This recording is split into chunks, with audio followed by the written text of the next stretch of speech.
Policemen are not wearing their numbers, how do you call it, regimental numbers, and they don't have reflectors. If you stop and see that the policeman is not regular, arrest him. Yes.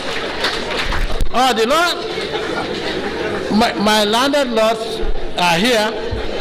The laws of the Gambia allow any good citizen to arrest any offender. So even if the IGP is seen committing an offense, a student can arrest him and hand him over to the police. Maybe they say, are you sick? He's the IG, but he committed an offense. So nobody's above the law. So if you go to a checkpoint, and there's only one, and also it's not normal that you have one person at a checkpoint at night. If you slow down, you stop and realize that it's one person, pass. It's not safe, it could be a criminal.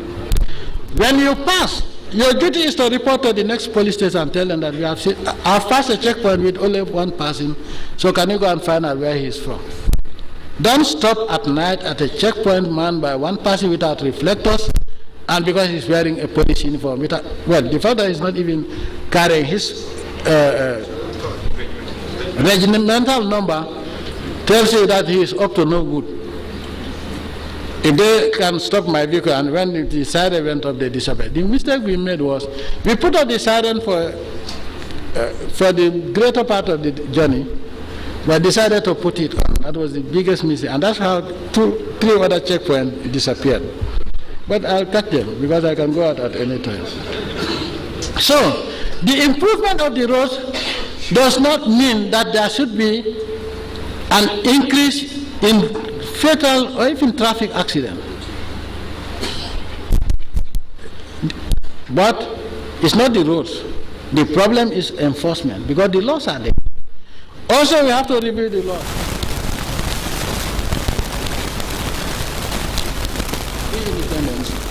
And you take a driver to court and he's fined $5 because that is what is in the MTA, the Motor Traffic Act.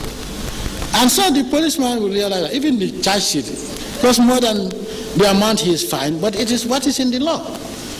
So we also have to, because the rationale behind any law is to discourage people violating it.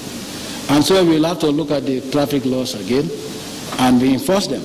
But more important is reinforcement. And before you have Operation Omo or Other Savel, clean your place. I've been warning you, and then we signed an agreement, a ceasefire agreement, which has been violated 7 times. The 8th time you will have your place inundated with detergents. So I'm warning you, in Depot they say, warning before wounded. So the police, Minister of Interior, you better tighten your belts. This is unacceptable. There are also instances where complainants have become accused persons because the one they are complaining against is wealthy. This is unacceptable. I know what is going on. And I have more than 10,000 people to employ in the police force within 1 year. So it's up to your people to change their ways, or they'll be forced to look for a job. We are not going to compromise on this. Violent crime is on the increase. Most of the people are traffic police officers. We used to have in Banjul what we call the beat system. We used to have patrols all the time, all over Banjul. Now the only patrol you see is a traffic checkpoint. With so many police stations and the crime is on the increase, this is unacceptable. But I'll come to your